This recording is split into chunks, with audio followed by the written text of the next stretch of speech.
Welcome to the Association Toolbox, a podcast for the most important tool in associations, the dedicated people who work in them. We'll dive into a variety of topics with a focus on how to best serve our members and the amazing people behind the scenes making things happen. From member engagement to event planning, from governance to advocacy, and from leadership to marketing, we've got it all covered. Our guests are experts in their fields who share their real-world experiences, tips, and insights. Join us for a casual and informative conversation and gain new perspectives to help you navigate the world of associations.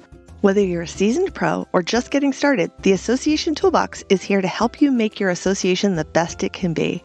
So sit back, relax, and let's dive in. Welcome to this episode of the Association Toolbox. Today, I am excited to have a friend and former colleague from Higher Logic with me, David Jovel.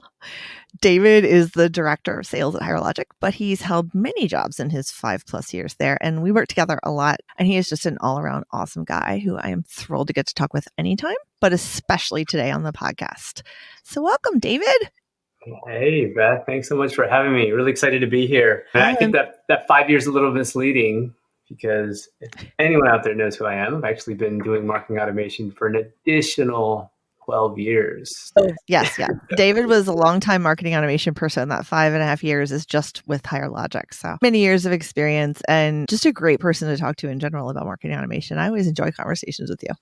So very excited to have you. Likewise. Thanks. It's interesting because we're obviously going to talk a lot about what we've done recently here at Higher Logic, some of the benchmarking reports, et cetera. But I will say that it's been great knowing you and working with you because it's a lot that I've learned at the same time. Yeah, I appreciate the time we've had together. So we'll keep it going. Yes, thank you. You're definitely a friend that I do not want to lose. So thank you.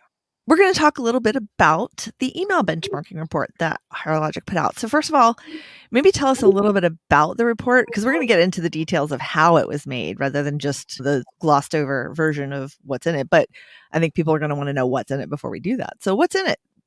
So it's been a project that we've thought about doing for several years. We wanted to look at the data that our customers had and learn and try to help other organizations understand how they stacked up against other organizations in their delivery, their engagement levels, maybe what their conversions were. A lot of what's in that report is a good summary of what 2022 showed us. The rise in volume, the considerations of what might provide better engagement for members. When we think about information like, am I targeting my list properly? How large of a list is too big or too small?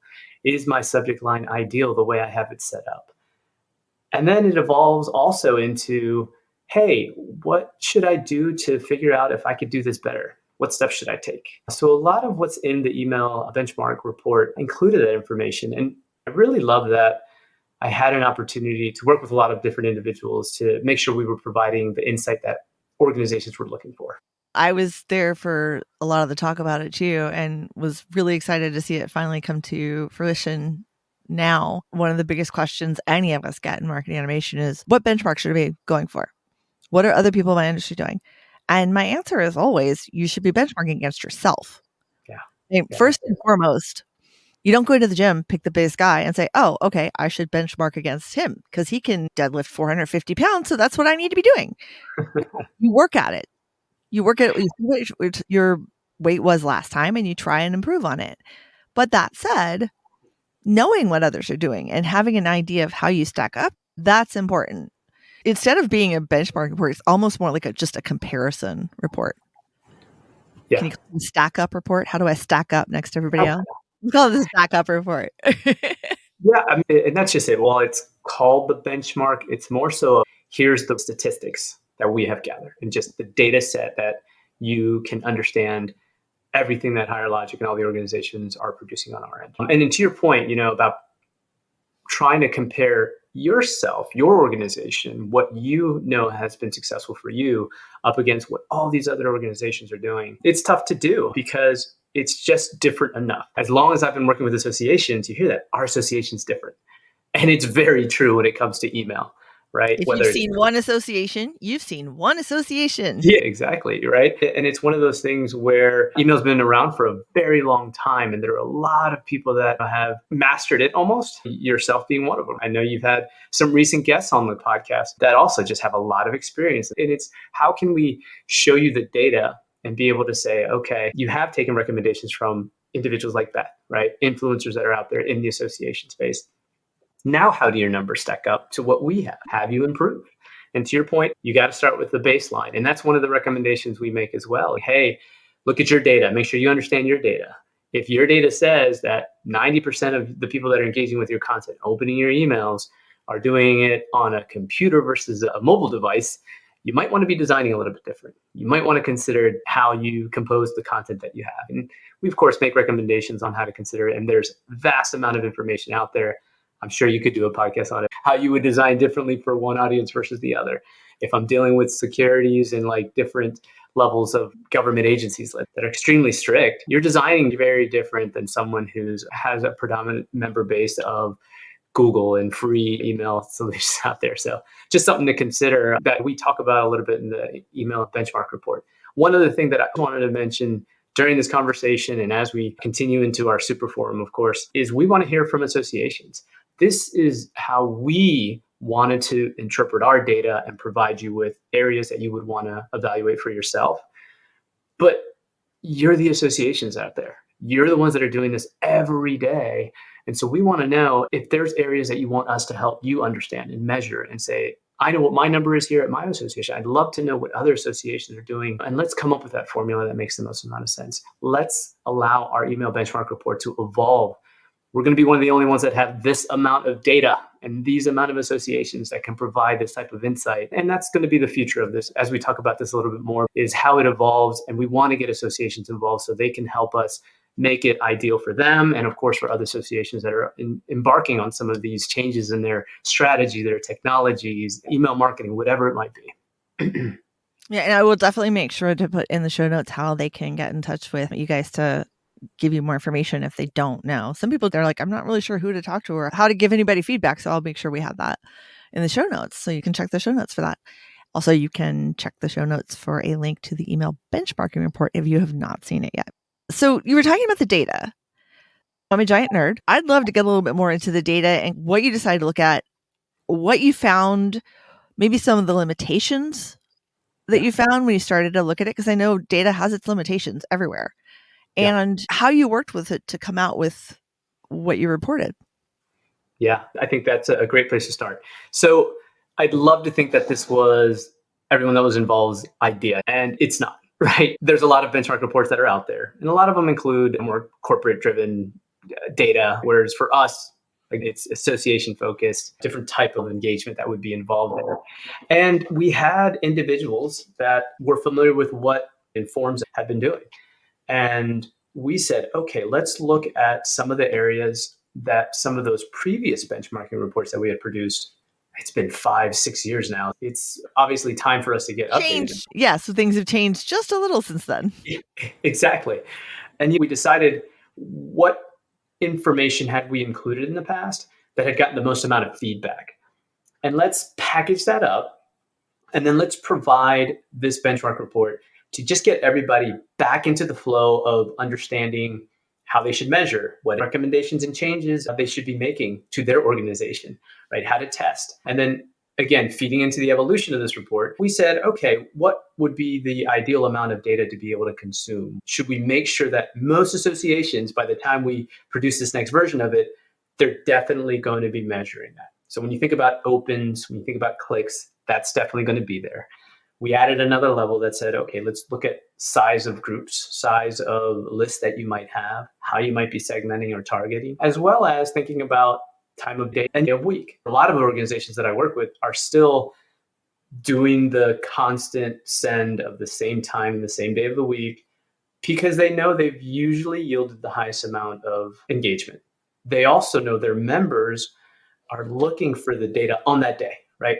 A lot of us here that are probably listening to this podcast know that at a certain time every day, they're going to get a very specific newsletter from a very large organization because they know it's coming, right? They know exactly what it is. And that's great. Consistency is key. That is going to win. So when we started to look at the data, we just said, okay, let's really try to think about also our international counterparts as well, right?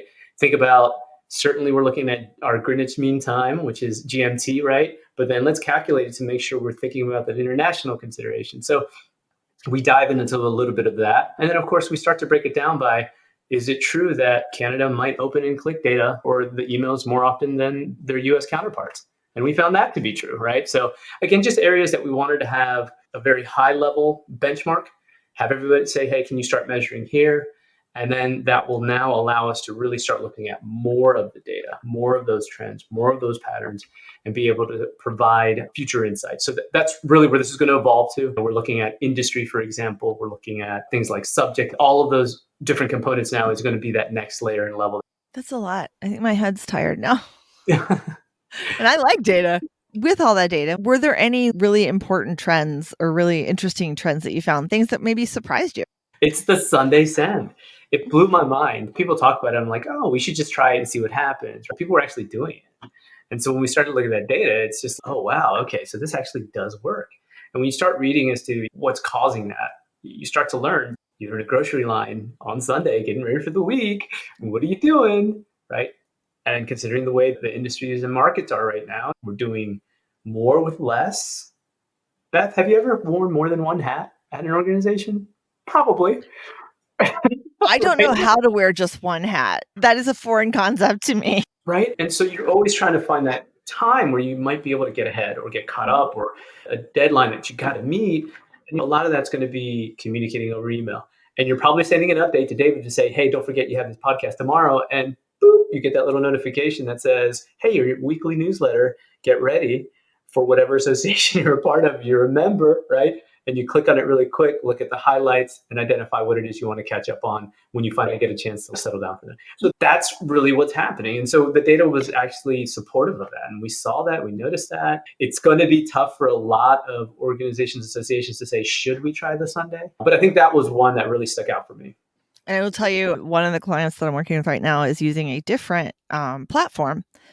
And when you look at the best days to send based on their data, Sunday is one of them. So it's Yeah. not just higher logic. It seems to be pretty much universal. Yeah.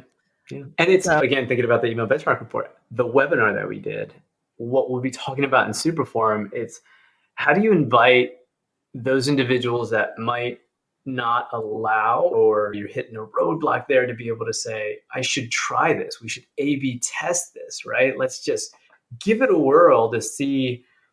Certainly, I send Tuesdays at 10 a.m. every week. That's what everybody's comfortable with. And right now, I'm yielding X percentage of opens and clicks. Great. But what about those people who never open it? Exactly. You're missing that other percentage. If that number is larger than what you're getting, it's worth a try, right? Because you might Even if actually be it's able to do not. it. Yeah, even if it's Sure. not, trying a resend on Sunday to the people who didn't open it. And speaking of opens, I do want to ask you a question because you guys were looking so closely at the data. Did you do anything to mitigate the Apple privacy effect when you looked at the data? Yeah. So we found the new norm, right? Mm. We found, let's look at the timing of the release. Let's identify how that affected it, for how long did it affect it, and then what is that percentage that we're saying is an acceptable variable now, right? What is that change? And that's really the approach we took with the data set. Certainly, there are ways for us to interpret the tracking of opens. We started to gather, we started to look at that data, and lo and behold, we found that wouldn't be very accurate either. So I would hate to filter data to be able to say more than likely it's this. For us, our approach was we're just going to provide that data. Let's allow it to balance out. And then let's just simply understand what the inflation of that amount of opens is, right? Yeah, opens have always been a tricky thing. And I'll talk to people who work in email marketing and say, well, it only shows up as an open if somebody downloads the images. The amount of surprise that I get sometimes just is interesting. We're all not doing a good enough job of educating people. I don't know. But Yeah. to me, it's just something I've known for so long. It's just like completely a baseline thing. But I guess most people wouldn't necessarily know that. So Yeah. we've always had a problem with opens. Opens have always been under counted, particularly if they're people who a lot of their users use Outlook or Gmail. You're getting, in some cases, 25-30% would not be surprising to me if that's how many opens they were really getting, because people just weren't downloading the images because preview pane generally has it turned off. And you have to tell it to start turning it on. So the first trick is to get your members to accept you as a trusted sender. Then you at least know that they're really opening it. But now the Apple thing has swung it back the other way. And I feel like now we're probably seeing percentages that are closer to reality than we were before. Even though some of the people who opened it didn't, some of the people who didn't opened it, and you can't trust it for a resend on opens alone. You That's can. true. It doesn't hurt. You can, but you're better off looking at the clicks as your number one, your first focus, because those people definitely interact well. For the most part, they interacted with it. That's not true now either. Now I'm So thinking there about it. are some phantom clicks out there, certainly, right? But Basically, there we know are nothing. but Higher Logic has implemented some mechanisms to be able to detect some of that, Yeah. right? So Yeah. there's definitely ways to help mitigate some of that. It's not going to be 100% accurate. And I love saying 100%. Let's see how many times I say it in this podcast. But the other piece of it, too, to consider is for a long time, think about everyone that's forwarding email messages. Mhm. That's opens there, too, right? And then it's also just something that we've thought about here is just, okay, if somebody doesn't download the image, therefore it's not tracked as a traditional open, but they do click on a link, that's converted to an open because Mhm. obviously if they clicked on it, it was opened. But what's that math? Because that will tell us what the percentage of people that aren't downloading images actually might be. So you Ooh. think about ways you can look at that data and start to measure and understand that, like that's the evolution of it. So now we can more comfortably say and more accurately be able to say, traditionally, when you send to a list this size and you're in this industry and you send on a Tuesday and it's mostly mobile device, here's the percentage of people that are not downloading images but are still engaging with your content. So you're missing out on maybe a percentage similar to that, right? So there's just some logic and something to consider, something we want to continue to further analyze there. I'm fascinated about this now. I want to hear more about this when you go down that road. You know me. You've triggered the nerd, the super nerd now. You've triggered the super nerd. Good job there. With all of this, you and I could sit here and talk about this stuff for ages. So with all of this, sort of, how did you decide which pieces you were actually going to cover? Because you guys did a webinar on this. And how Yeah. did you decide what you were going to focus on in that webinar? What people might be the most interested in seeing displayed on screen? We picked the ones that we think were what an organization should be measuring. At least this, right? And we hit those home and we said, here's what we found. How does this stack up to what you're doing? And then that turned into what you're not doing today, here's how you can go and accomplish that. And this is, of course, solution platform agnostic. It is really just if you want to be successful in marketing automation at an association, these are the numbers that you want to start to look at. And we said that's a lot of really good intel that we could share, knowing that we have some of the data to support it, like a Sunday send, right? So when you think about that, making sure that the benchmarking report was sound, was simple to just download it quickly, understand, and then take a few actions from there, immediately apply it to your org, how you want to measure. And then in the webinar, we're like, okay, here's how you can then present this to your team when you're saying, I want to make a change. I want to try something different. Here's why I want to try something different. So that hopefully is something that organization can start to take with them. And it even came down to where staff actually led a A/B test on our end and said, would it be a better opportunity for us to send out an ebook versus something like a cheat sheet, right? What is it that your members are going to want? Are they going to want a toolkit if they're brand new member, or are they going to want something that's more of like a great, I'm going to sit down Sunday breakfast and I want to read about 10 pages of what I need to know about this association. What's going to work, right? And so we did our own A/B test. I promised on the webinar that I wouldn't share the results of that until we actually hit a super forum. If you're interested in Ah, that information, you got to check it out at super forum. But again, it's just Steph had roadblocks, right? Internal buy-in. She had to go through a process, right? This is the experience that she can bring and share, so that way, if associations want to improve, identify, hey, what if I did something like this? Would it work? How do I test it? What tools could I use and I should be asking about with my solution or platform that I have that I need to be able to leverage? And at the end of the day, it's one, you've either proven it wrong and that it's not going to work. Great. You don't have to go to bed at night saying, what if, right? And then B, it could be it solidifies what you already knew. Great. Not only did I think that was going to work, I've proven it, right? And let's continue to build. And now for my next trick, and the Marketers are webinar, magicians. that's really what the webinar was about, right? It really started to kick that off and get the momentum. And again, I can't reiterate enough, just inviting all the associations we work with, all the marketers that are out there, share some of it, understand. Tell us that we're wrong. Let's go find new data to help support other areas and avenues that we can explore. You heard it here first, folks. David Jovel said to come tell him if he's wrong. Just come tell him he's wrong. It doesn't matter what it's about. Just tell him he's wrong. 100% wrong. You were the one who got me saying that so much that I actually started driving myself crazy. Good. Oh, thanks. So you mentioned Superform, which of course you're going to give us the answers now to what you found with that A/B test, right? Before Superform, didn't that what you? I could have sworn that what you just said. Definitely not something I'm ready to do now. 100% not, huh? Because we're actually looking at additional data. I have to give a shout out to like our engineers because as anyone that's managing multiple enterprise level systems, right? There's no magic button to say, I have this thing. Sure, there's Chat GPT, which is great, but how do we do that for data, right? How do we get the BI tools to come in and do it? That's how this is evolving as well, right? We have to be Chat able to GPT has an API. I'm just saying. yeah, exactly. And that's where we're at. And it's funny because I know you just did a podcast with somebody who talked a lot about that. So it was very interesting and fascinating to me to be like, okay, like how do we package that together? How does that then influence what we could get out of some of those other systems? But what I'm getting at is like our engineering teams had to say, all right, what are the questions? What are you asking? What is it that you want to know out of this data? Because engineers have a lot of information. They just like, how do we get it out? Shout out to them because they worked with us. They were patient with us. And if anyone's ever gone to someone who's in the IT department, a database administrator, or even pulled the data for yourself, the moment you pull that data, you just thought of something else that you need, right? You're like, So, oh, I should have pulled this. I should have pulled in this. Oh, and yeah, and I should have pulled in this. I do a lot of work in IMUS and I got my certified IMUS professional. It was my birthday ooh, present to myself last month. I finished it 45 minutes before my birthday. I actually passed the test. And it was a big moment because it's a hard thing to get. But I do a lot of pulling data in there and IQAs and playing with IQAs and creating business objects in the back end that are working with different tables.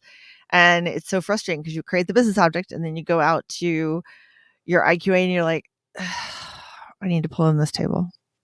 So you're back in there and you come back, I need to pull in this table if I'm going to display it. And it's just this never ending thing of, oh, I need to go get this. Oh, I need to go get that. And when it actually works, it's amazing and it's so much fun. And that's why it's fun to celebrate things like this, like this report, because I know how much work goes into it. So kudos to everybody over there. oh yeah. It's just, again, one of those other considerations. It's what is your click to open? What does that mean? What does unique mean versus gross? Which one's more important and valuable? Maybe we should report on both. Get the raw number. The fact that I tell you that something increased by 30%, it's like when somebody gives me a discount to something and they haven't told me the original price, We'll right? give you 30% off. Yeah. 30% off of what? Free? Right? Because 30% off free is still free. Yeah. So when I go out and I share information about, oh, we learned that it increased by 20%. Okay, but what's the raw? Is that an extra 100 million? What are we talking about? That's again more detail that we have to get. And as you can imagine, data being transferred and working through it, analyzing and come together. So again, that it took a lot of patience from that team. It definitely took some coordination. Luckily, I was working with some individuals who have done it at an association. So they were like, hey, when I was in this role, this is what I needed to know. This is how I evaluated the data. And then, of course, now that we're working with several different organizations and customers, I'm hearing this, I'm hearing that. We should cover this. We want to make sure that our association that we work with, they understand what that Apple MPP was, right? Like, how does that technology work? How's that affecting me? I didn't know that. When we made recommendations like change the way that you evaluate your call to actions, and people were like, I just know to put a registered link here, right? That's just what I know. How do I make this different? I want people to register. And that's your goal. Certainly a member knows how to register and they want to register, but at the end of the day, they want to earn credits. That's It's their not about goal, your goal. That's marketing 101. It's not about your goal. It's right? about their goal. Lose the So word I, lose the word we, unless you're referring to yourself and your members. yeah, Lose the focus, lose the internal focus. yeah, Put yourself in and there. There's a reason why personas are so important, because it's supposed to help you put yourself in that person's shoes as completely as possible. What would they be interested in? One of the things I've done with ChatGPT that I find fascinating is I'll give it a persona. Answer all of the following questions as if you're this person. And then I'll go ask them questions like, what keeps you up at night? And all this other stuff. That's a fun exercise. If anybody hasn't tried it, I recommend it. It's fun. Just to see what they say. Take one of your member personas, go to ChatGPT, drop it in, say, answer all of your questions as Susie. And this is Susie's profile. And you give it the persona, and then you ask it questions, and it answers them all as Susie. And it's really fascinating. to your point, it's so intelligent. It's amazing to see what it can do, and it's again just ways we should be thinking about it and break out of our norms. When you think about Superforum and what we Yes. got going on there, we're going to continue to cover some additional information. I told you that we have our own A/B test that we want to share with you, right? Because we're marketers too, right? We don't know what's going to stick. We hope what we've produced is good enough. We're listening to what our customers are saying to say, you want more of this type of content. This might be helpful. So we want to promote that and we want to see what sticks. We want to see which types of customers, organizations that it sticks with. Right. So it's information that we're going to be able to share with you just so that way you have another purview if it's different and it strays from what you're doing today. Right. And I think it's like another point of view. It's fascinating to just learn from you. It's like you've been a customer for a very long time. You've been at this association for a very long time. I had a limited earlier in my career exposure to marketing in associations. Keep in mind, Beth, when I was doing it, the internet was still coming out, right? So to your point, things have changed, right? But at the same time, it's just now you're on this side, right? And now you're able to see, okay, how many other associations are running into this? Let's try something different. So there's some strategies, some recommendations, things that we're going to be able to share to say, we've had success doing it like this. Here's the data. Here's how we did it. Here's what to consider and evaluate. How do you execute on that? How do you launch something like that? Right. And it's going to continue down that road that we started with the webinar. And at Superforum, I think it's material that anyone that's starting off all the way to more advanced organizations in their marketing are going to benefit from. And really, my mantra for this year has been to keep things really simple, because if you don't have those good foundations and fundamentals in place early on, as you get more advanced and scale up, it's tough to be able to bring those back up. So again, for me, it's let's make sure that you got your foundation going strong. We're going to share some additional techniques that are a little more advanced. And then just thinking about the different streams of revenue that associations have: events, continuing education, sponsorships. News How, revenue is always critical, especially yeah, now. yeah, like when you think about marketing automation, email marketing, we'll sprinkle in some community because it's been successful for so many organizations. What are those techniques? A lot to fill in about that hour that we have. But again, I challenge anyone that's listening to this podcast, send us information and questions, right? We want to make sure we're covering that content. We want this to evolve. We want this to continue. I want to come back into the podcast again in X amount of time to be able to say, we got these two questions at least, and we were able to answer them. Here's what we found. And then we just exploded and found these other areas that I think would be beneficial for associations to learn. I will definitely have you back on the podcast to talk about those things. I'm interested to hear about the results of that A/B testing after Superform is over. Maybe drag you back in for that one too, just to find out about that. If not, people can obviously go to Superforum and find out about it. Can you tell us when Superforum is, please? I am super excited for Superforum, by the way. I have not missed one since the acquisition. It's funny. It's like when you ask someone their partner's birthday or wedding anniversary, they're just supposed to know these things, right? So clearly, I'm supposed to know when Superforum is, and it is in April, the 10th through the 12th. It is going to be at the National Harbor in Washington, D.C. at the Gaylord Hotel and Resorts. We've hosted it there before. It's a good venue. It's a great Great location. venue. Yeah, it was really good. So here's the bonus question. When is my session? See, now I got to go look that up. I will answer my own question. My session is Wednesday morning at 10:30, I believe. Okay, great. So no one go out and party too hard Tuesday night. because I wouldn't want you to miss it. And it is on change management, which is given all of the changes with different softwares right now, definitely with Thrive coming on online, more people getting Thrive or thinking about it, or from the IMAS side, people looking to do AMS and all of the work there.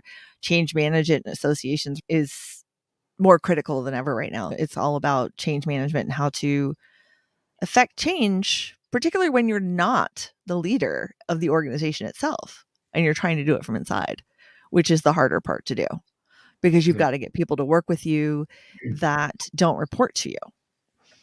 And as marketers, a lot of us know that's our life, day to day life. But when something as important as technology change from this writing on it gets a little bit higher stakes. So it's gonna be fun. It's a subject that I really like talking about. So it's gonna be fun. So I can only But imagine that you've gone through that a couple of times. yeah, the biggest one was the IMAS implementation at AAA. When I got to AAA, they were using a homegrown database that they'd built in the 90s. And it was so old that I was still in there as a prospect because 15 years earlier, I had bought labels, one set of labels for a conference I was running. 15 years ago, I was still in there as a prospect with that same email address from 15 years ago and like 10 jobs ago. Not 10 really. And then they were using Microsoft Live Writer for their website, Wow. which I had never heard of. And if you used a special character, apostrophe, a dash, anything like that, 9 times out of 10, it would break the page and you'd have to get IT to fix it. So we went from that to IMAS, Informs, and Community. And we also went from 34 million a year to 120 million a year. So if That's that's significant, in right? 5 years, Wow. yeah, in 5 years. So if that is not a significant plug for investing in the technology and investing and the podcast that you were talking about earlier that I was on earlier, we were talking about investing in the knowledge and understanding of how to use the technology you've invested money in, Yeah. which is a great use for Superform. It's a great opportunity also to just talk about even arriving at Superforum and being able to connect with our advisors. That I think is one of the highlights of our launch of Thrive and our Thrive Plus, because it's an opportunity for someone who knows our products to be able to say, that's your goal, that's where you want to get to.